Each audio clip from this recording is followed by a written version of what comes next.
Maka mulai dari hari ini aku akan menghukum engkau dan keluargamu.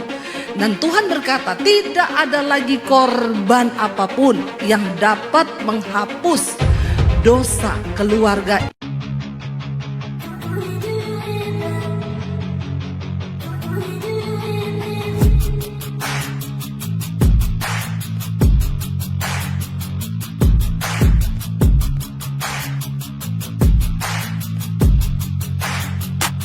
Selamat datang di channel Bela Kebenaran.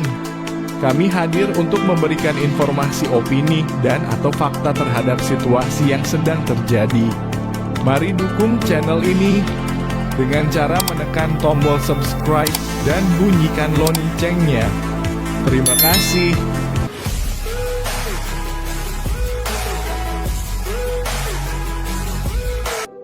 Amin, amin. Tepuk tangan sorak-sorai buat Tuhan. Silahkan duduk Bapak Ibu, Shalom.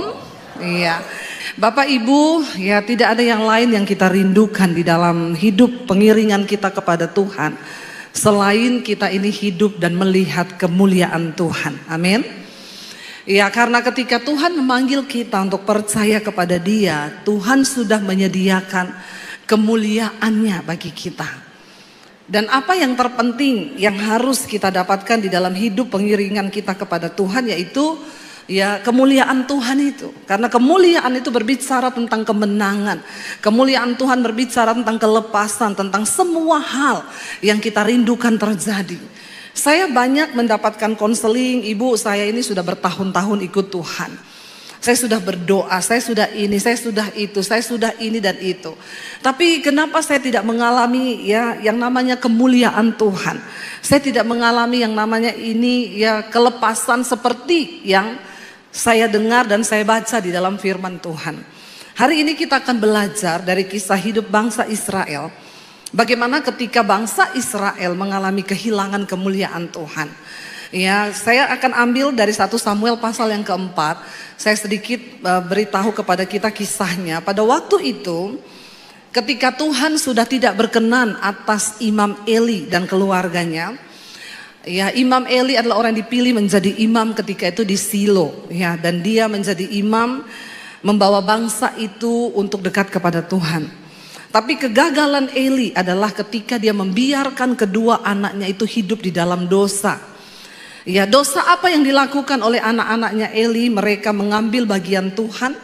Ya, kalau bangsa Israel datang mempersembahkan korban bakaran, ya kambing, domba, sapi untuk dipersembahkan sebagai korban penghapusan dosa. Anak-anaknya itu meminta, harusnya itu korban diolah dulu bagi Tuhan pertama kali dipersembahkan. Tapi anak-anak Imam Eli berkata, berikan kepada kami.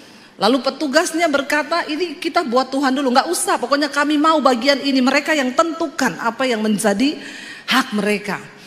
Dan Tuhan marah, bahkan ketika pada waktu itu anak-anak Imam Eli, Hofni dan Pinehas, mereka meniduri ya wanita-wanita yang melayani ya di bait Tuhan pada waktu itu.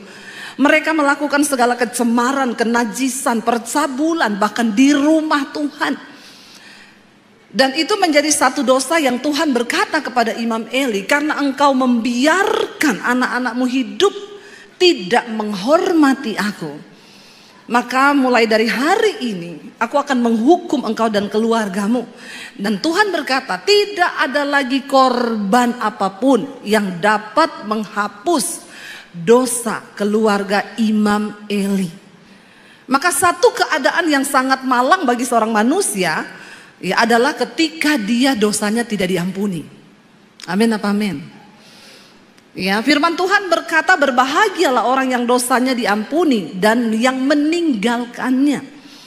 Ya, tetapi terkutuklah orang yang dosanya bahkan tidak diampuni. Tuhan berkata, tidak ada lagi korban yang bisa menghapus dosa dari Imam Eli dan keluarganya. Sejak hari itu Tuhan mulai memilih seorang pengganti, yaitu Samuel, yang akan menggantikan Imam Eli. Dan kita melihat dalam keadaan itu Israel hidup kehilangan kemuliaan Tuhan. Bapak Ibu, seringkali kita merasa kita masih ke gereja, kita masih melakukan rutinitas kekristenan kita, tapi tanpa kita sadari seringkali kita ini hidup tanpa kemuliaan Tuhan. Waktu engkau hidup dalam kemuliaan Tuhan, semua orang akan melihat, wow, dia sungguh orang yang disertai Tuhan. Amin. Karena kita adalah suratan Kristus yang terbuka, yang hidup kita harusnya dapat dibaca oleh semua orang. Apa yang terjadi ketika kemuliaan Tuhan meninggalkan bangsa Israel? Mari kita lihat 1 Samuel pasal yang keempat.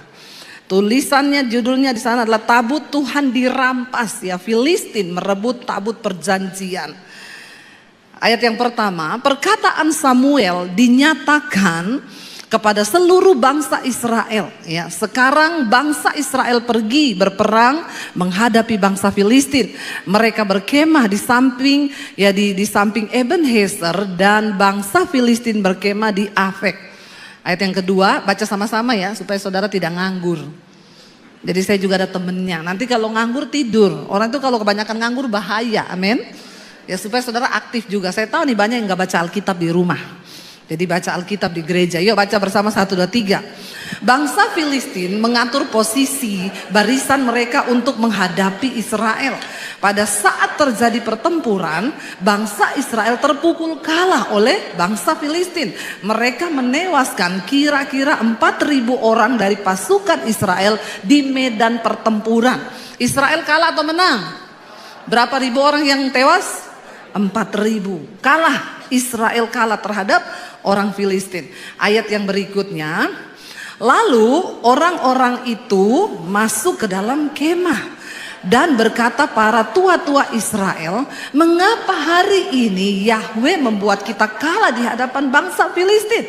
Marilah kita membawa tabut perjanjian Yahweh dari Silo ke tengah-tengah kita, agar tabut itu dapat menyelamatkan kita dari musuh-musuh kita. Ketika mereka kalah terpukul 4.000 orang mati, bangsa Israel berpikir, loh kan ada tabut. Tabut berbicara tentang kemuliaan Tuhan. Tabut itu berbicara tentang kehadiran Tuhan. Tabut itu berbicara tentang kemenangan. Tabut itu berbicara tentang kuasa Tuhan yang dahsyat. Kenapa kita nggak ambil tabut itu, lalu kita bawa ke tengah-tengah tempat pertempuran? Mereka percaya kalau tabut itu ada bersama-sama dengan mereka, maka mereka akan mengalami kemuliaan, yaitu kemenangan di medan pertempuran. Apa yang terjadi? Kita lanjutkan ayat yang kelima. Ayat yang keempat ya. Ayat yang keempat. Lalu baca bersama, bangsa itu mengutus ya orang ke Silo supaya mereka mengambil dari sana tabut perjanjian Yahweh Sabot itu. Yahweh semesta alam yang berdiam di antara kerub-kerub. Kedua anak laki-laki Eli, yaitu Hofni dan Pinehas, ada di sana bersama tabut perjanjian Elohim itu. Hofni dan Pinehas ada di sana. Mereka tahu tabut itu di sana dan mereka mengizinkan tabut itu dibawa pergi. Padahal mereka tahu tidak sembarangan untuk membawa tabut itu pergi dari sana. Ya, harus ada persetujuan dari Imam Eli dan lain sebagainya, tapi kedua anak ini ya mengambil alih, bahkan tidak bertanya apa-apa. Mereka membawa tabut itu. Ayat yang kelima berkata, ketika tabut perjanjian Yahweh itu masuk ke dalam perkemahan, seluruh orang Israel bersorak dengan nyaring sampai bumi bergoncang. Wow enggak? Wow. Kenapa mereka bersorak dengan nyaring? Karena mereka berpikir, wow, kemenangan besar akan terjadi. Waktu tabut itu ada, kemuliaan Tuhan datang, maka kita pasti akan menang. Lalu mereka bersorak-sorai sampai bumi bergoncang. Saudara pernah bersorak sampai bumi bergoncang?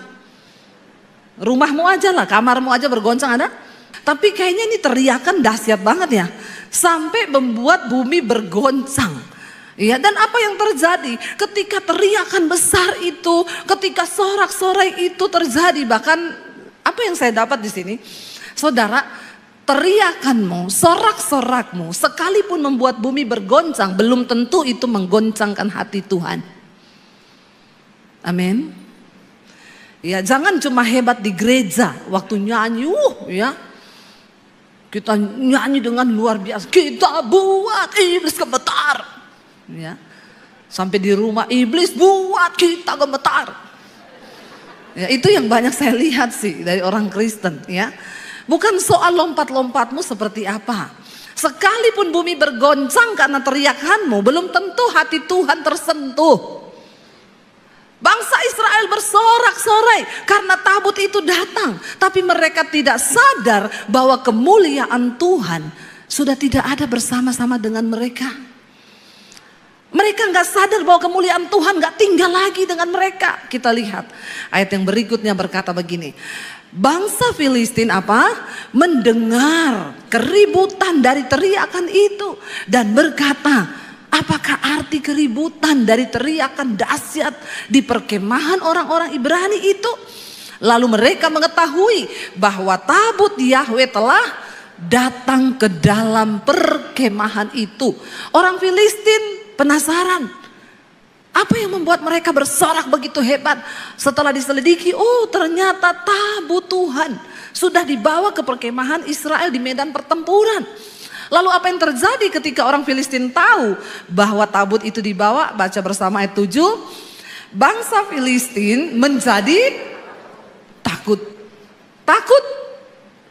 Bahkan musuh-musuh Israel pun gemetar ketika mereka mendengar tentang tabut Tuhan yang dibawa, karena mereka tahu bahwa tabut itulah yang sudah membuat banyak mujizat besar di antara orang Israel.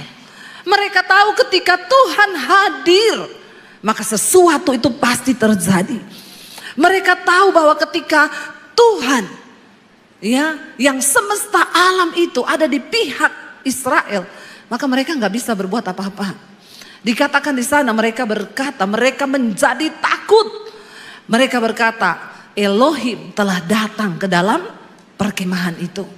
Lalu mereka juga berkata, celakalah kita, sebab belum pernah ada yang seperti itu sebelumnya. Mereka sangat tahu tidak ada Tuhan yang seperti Tuhannya orang Israel. Tidak ada kuasa lain yang sebelumnya pernah terjadi di tengah-tengah orang Israel. Bagaimana ketika kemuliaan Tuhan itu hadir, sesuatu yang luar biasa pasti terjadi. Kita lihat ayat yang ke-8, ayat yang ke-9, ayat yang ke-8 berkata, celakalah kita. Orang Filistin bilang, sudah celaka kita pasti. Siapakah yang akan melepaskan kita dari tangan Elohim yang hebat itu? Itulah Elohim yang telah menghajar bangsa Mesir dengan setiap tulah di padang gurun. Mereka mendengar apa yang dilakukan oleh Tuhan ketika Tuhan hendak membebaskan umatnya bangsa Israel. Tulah demi tulah terjadi. Mereka juga tahu bahwa Tuhan yang sama yang menyertai bangsa itu yang sudah membelah laut.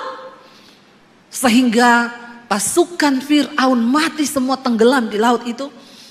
Mereka juga tahu Tuhan yang sama itu, Tuhan yang berjalan bersama-sama bangsa Israel, yang memberi tiang awan ketika panas terik itu datang. Mereka juga tahu Tuhan itu yang memberi sinar, memberi tiang api di tengah malam kegelapan di padang gurun. Mereka tahu Tuhan yang sama, Elohim itu yang sudah menurunkan mana dari sorga. Itulah kemuliaan Tuhan. Itulah kedahsyatan Tuhan. Biar musuh-musuhmu, biar orang lain melihat bahwa hidupmu itu disertai Tuhan. Sehingga mereka akan berkata, wow, sungguh Tuhan yang dia sembah itu Tuhan yang dahsyat. Karena itu jangan biarkan kemuliaan itu hilang dari hidupmu. Kita akan lihat bersama apa yang terjadi. Bangsa Filistin takut, gemetar melihat Elohim datang bersama-sama orang Israel. Lalu mereka berkata begini, kuatkanlah dirimu. Orang Filistin, dia bilang, kuatkanlah dirimu dan bertindaklah berani seperti seorang laki-laki. Memang laki-laki itu harusnya berani. Amin bapak-bapak. Di sini nggak ada laki-laki yang penakut kan? Kalau kau penakut sebagai laki-laki, berhenti jadi laki-laki. Terus jadi apa bu? Cucok meong. Jangan jadi cucok meong ya. Harus bertindak seperti seorang laki-laki yang dewasa, ya. Dan ini bagi kita semua juga di sini. Ya, artinya apa? Spiritnya itu loh yang harus kita ambil. Walaupun kita wanita, kita harus bertindak seperti seorang laki-laki ketika di dalam perjuangan iman. Artinya apa? Laki-laki itu ya lambang dari kekuatan, kedewasaan. Tapi ada yang bilang, Bu, suami saya itu nggak dewasa-dewasa. Memang susah mengukur kedewasaan laki-laki, kecuali ketika dia ada di tukang potong rambut. Kalau dia bayarnya 50.000, itu berarti dia laki-laki dewasa. Karena ada tulisannya dewasa 50.000, anak-anak 25.000. Ya, hanya di situ saja kelihatan kedewasaan laki-laki itu. Waktu dia bayar potong rambut. Tapi di sini tidak, semua laki-lakinya dewasa, amin. Haleluya. Kok aminnya kurang mantap gitu ya? Ya, laki-laki yang dewasa itu menjadi imam yang benar bagi rumah tangganya. Suami yang benar bagi keluarganya. Yang berdiri teguh di dalam firman. Amin Bapak-bapak. Itu adalah tanggung jawabmu. Ya, harus bawa istri dan anak-anakmu takut Tuhan. Kalau engkau saja sebagai seorang imam sudah tidak berdiri benar, maka rumah tanggamu pasti goyang. Orang Filistin berkata, jangan takut, kuatkanlah dirimu, bertindaklah sebagai seorang laki-laki, hai orang-orang Filistin, supaya kamu tidak menjadi budak orang-orang Ibrani itu. Sebagaimana dahulu mereka adalah budak-budakmu, kamu harus memberanikan diri dan berperanglah. Satu yang membuat orang Filistin menjadi semangat, mereka bilang, jangan sampai kamu kalah dan kamu akan jadi budak. Menjadi budak itu tidak enak. Demikian juga menjadi budak dosa itu tidak enak. Ada banyak orang Kristen yang hidup sebagai budak dosa. Setiap hari dia jatuh dalam dosa yang sama, engkau sedang diperbudak. Hari ini apapun yang memperbudak hidupmu, lepaskan di dalam nama Yesus. Ada orang yang berkata, Bu, saya sukanya selingkuh, Bu. Tapi saya tahu itu dosa, Bu. Tapi saya mau lepas, nggak bisa-bisa ya, Bu. Saya bilang, ya kamu mau lepas, kamu udah tahu. Itu sama dengan orang bilang gini, saya ini tiap hari jatuh di got, Bu. Tapi saya bingung ya jatuh terus, kenapa? Soalnya saya mainnya deket got. Nanti kalau jatuh di got, yang salah siapa? Got. Ya. Kayak ada bapak-bapak di Sulawesi. Istrinya bilang, kalau kau pulang gereja, kau jangan habiskan itu anggur perjamuan, nanti kau mabuk lagi. Dia bilang, tidak. Nanti kau jatuh di got, saya malu tahu. Setiap kali kamu pulang gereja, kamu mabuk, kamu jatuh di got. Nanti orang datang panggil, Bu, itu loh suaminya di got. Dia bilang, saya malu. Suaminya bilang, tenang, saya sudah hafal di mana itu got. Jadi saya tidak mungkin jatuh di got. Ya, bener. Besoknya pulang gereja orang datang, Bu, suamimu jatuh di got. Dia datang ambil suaminya. Saya kan sudah bilang, Pak, saya itu malu kau jatuh di got terus karena mabok. Keluar kau. Dia bilang, kemarin tidak ada got di sini. Kenapa? Ada got. Siapa yang pindahin nih got ke sini? Nah, yang salah got. Orang itu kalau diperbudak dosa, ya selalu dia salahin orang. Ya, jangan engkau mau diperbudak. Satu-satunya alasan yang membuat bangsa Filistin maju dengan keberanian yang kokoh, karena di otaknya mereka tidak mau diperbudak. Mereka nggak mau jadi budaknya orang Israel. Apa yang terjadi Bapak Ibu? Alkitab berkata, baca bersama ayat yang ke-10. Lalu berperanglah bangsa Filistin itu dan bangsa Israel menang atau kalah? Alkitab berkata dengan jelas di sana, bangsa Israel terpukul kalah. Dan mereka masing-masing berlari ke kemahnya. Terjadilah apa? Pembantaian yang besar. Sebab ada berapa yang mati? Ada 30.000 orang dari pasukan bangsa Israel yang gugur. Sebelum mereka berperang membawa tabut perjanjian, berapa yang mati? 4.000. Setelah mereka membawa tabut perjanjian, menang atau kalah?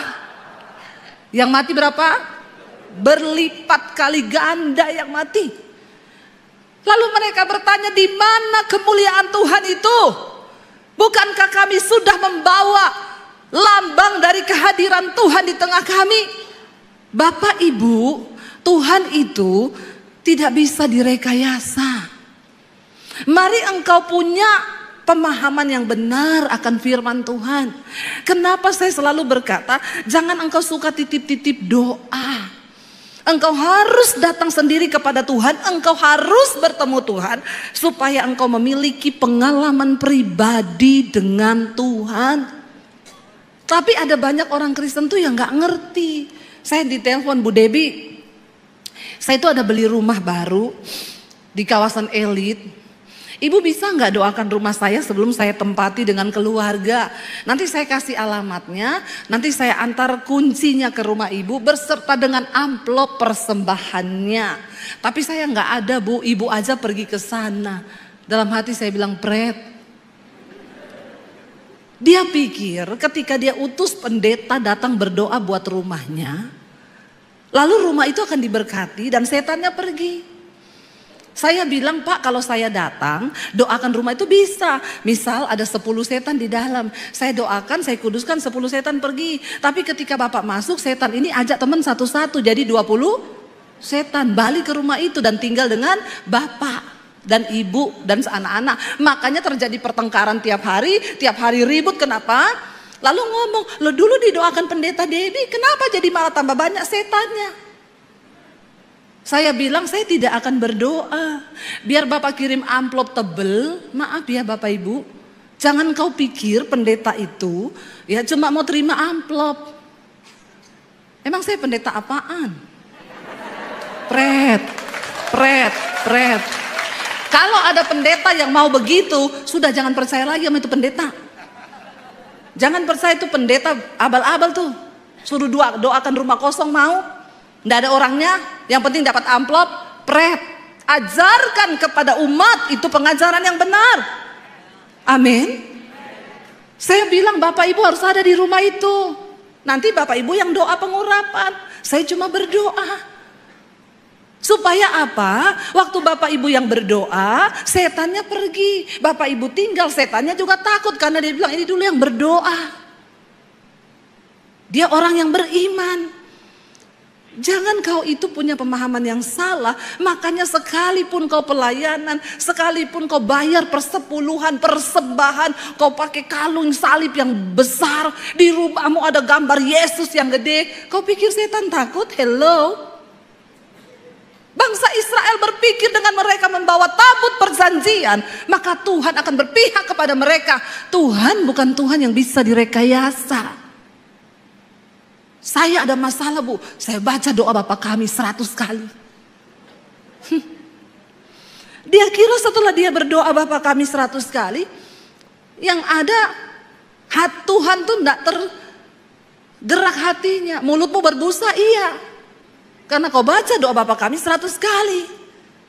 Bangsa Israel bersorak karena tabut itu datang. Bahkan bumi gemetar karena sorak-sorak mereka. Tapi Tuhan gak ada di sana. Tuhan gak hadir di situ. Saudara mau buat ucapan syukur di rumahmu, engkau mau datangkan pendeta besar, pendeta hebat, bukan itu persoalannya. Apakah hati dan hidupmu itu benar-benar menghormati Tuhan?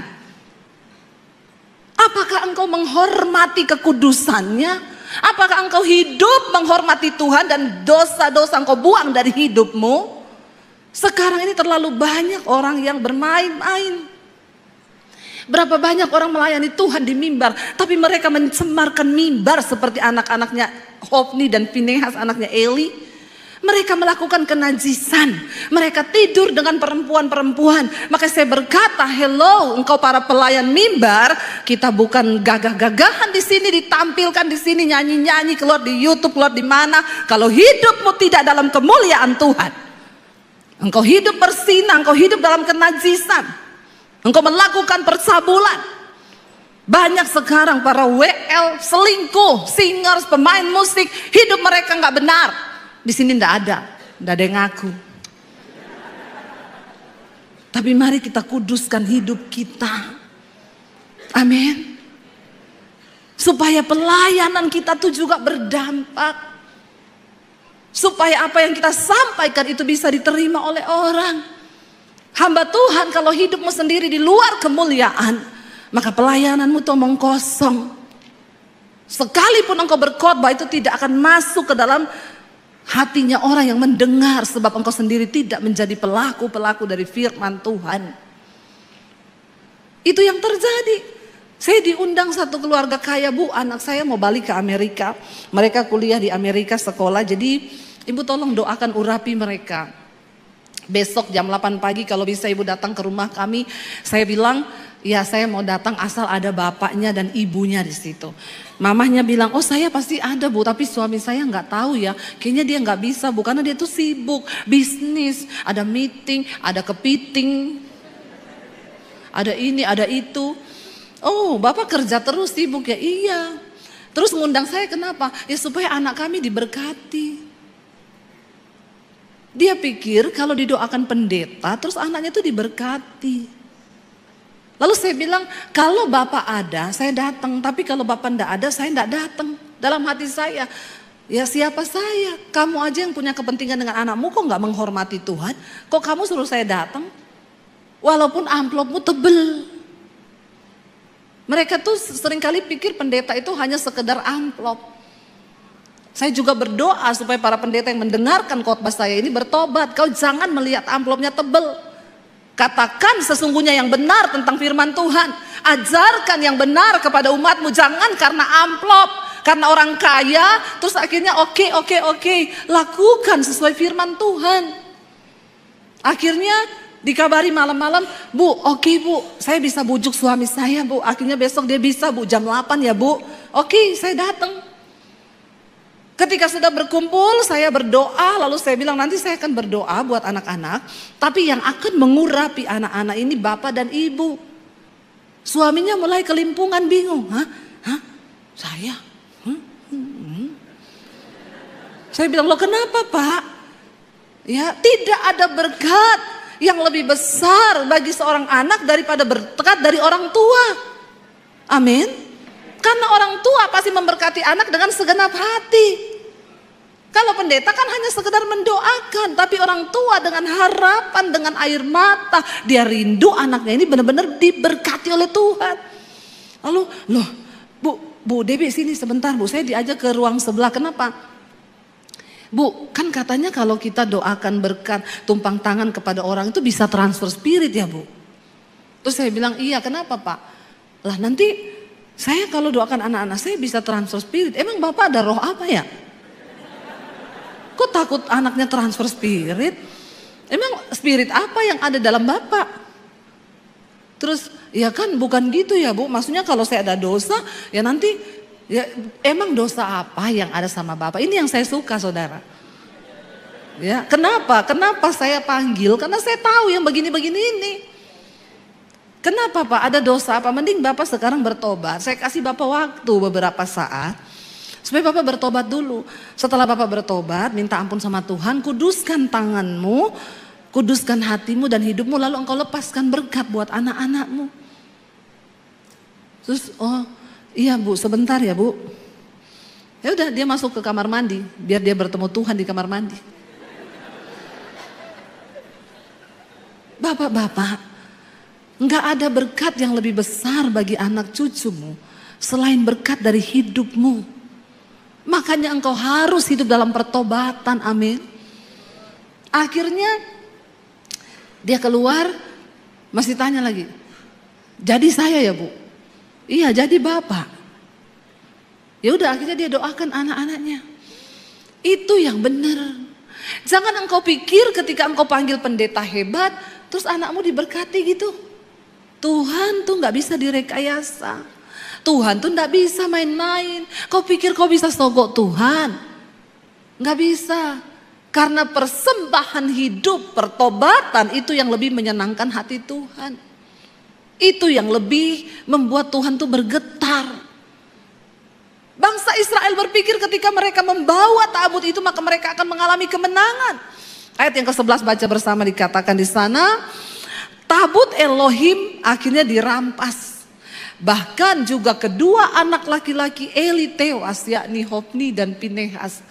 Tuhan sudah berfirman kepada Imam Eli lewat Samuel, karena engkau tidak bertobat, maka anakmu berdua akan mati, engkau pun akan mati di hari yang sama. Dan tidak akan ada lagi kakek di dalam keturunanmu, karena kamu semua akan mati. Dan benar terjadi. Ayat yang ke-12, seorang dari suku Benyamin lari dari barisan pertempuran. Orang itu lari, ya, dan dia datang ke Silo pada hari itu juga. Pakaiannya terkoyak-koyak dan debu tanah di atas kepalanya. Ini orang lari dari medan pertempuran memberi kabar kepada Eli. Ketika ia datang, Eli sedang duduk di kursi di tepi jalan sambil menunggu, mengamat-amati, hatinya sangat gelisah. Karena apa? Tabut itu dibawa lari oleh anaknya pergi ke medan pertempuran. Hatinya gelisah karena tabut Elohim itu. Dan ketika orang itu masuk ke dalam kota, ia memberi laporan. Lalu seluruh kota itu menjerit, mendengar cerita bahwa tabut Tuhan dirampas. Hofni dan Pinehas mati di medan pertempuran. Penduduknya menjerit, bukan lagi bersorak, ya, tapi menjerit. Ayat yang ke-14 berkata, ya, ayat yang ke-14, saat Eli mendengar kegaduhan dari teriakan itu, ia berkata, suara gaduh itu kegemparan, apakah itu? Ya, orang itu pun bergegas dan datang segera memberi laporan kepada Eli. Ayat 15 di sana dikatakan, Eli telah berumur 98 tahun dan matanya telah rabun sehingga ia tidak dapat melihat, udah buta Eli.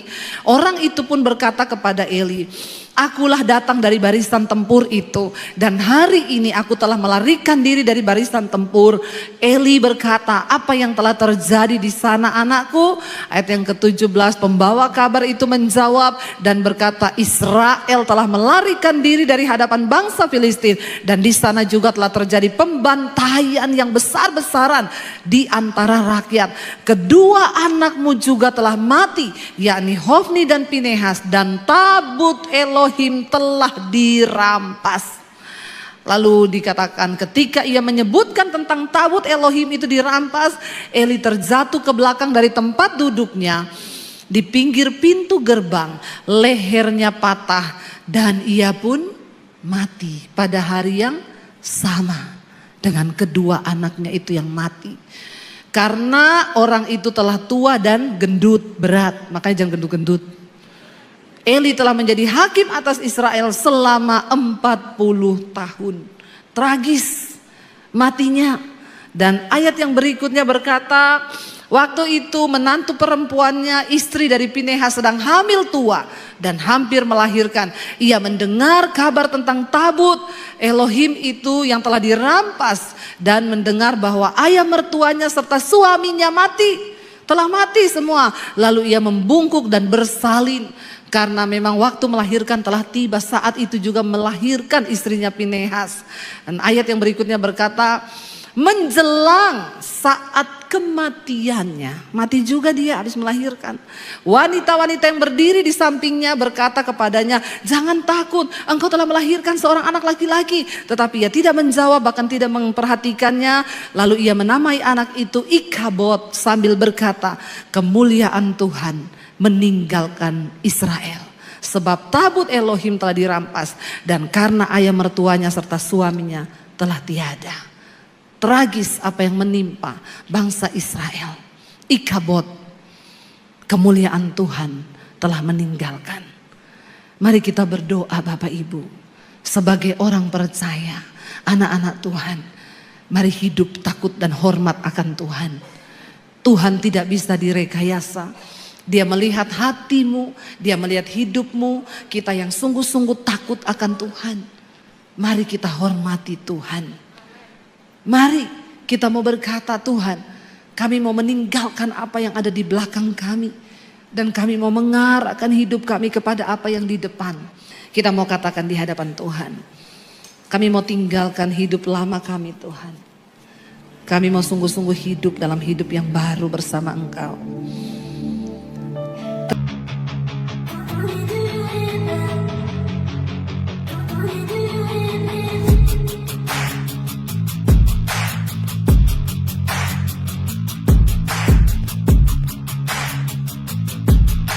Terima kasih sahabat sudah menyaksikan tayangan kami hari ini.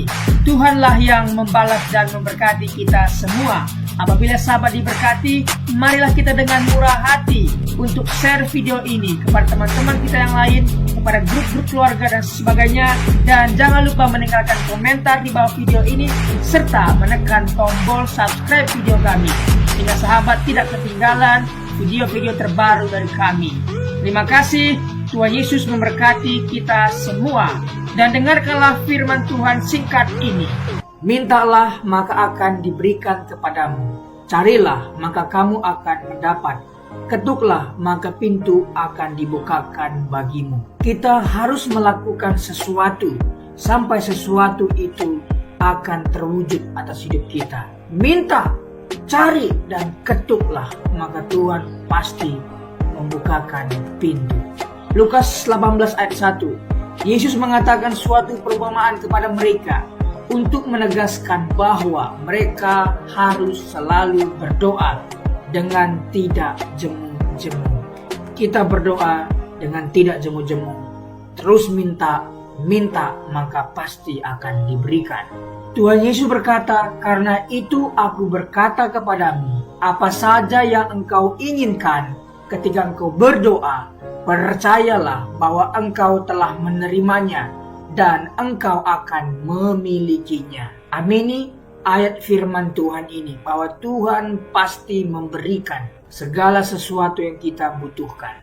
Semoga Allah, sumber pengharapan, memenuhi kamu dengan segala sukacita dan damai sejahtera dalam iman kamu, supaya oleh kekuatan Roh Kudus kamu berlimpah-limpah dalam pengharapan. Terima kasih. Apabila sahabat ada komentar dan pendapat yang lain terhadap video hari ini, boleh tuliskan komentarnya, pendapatnya di kolom komentar di bawah video ini, sehingga kita boleh diskusi di sana.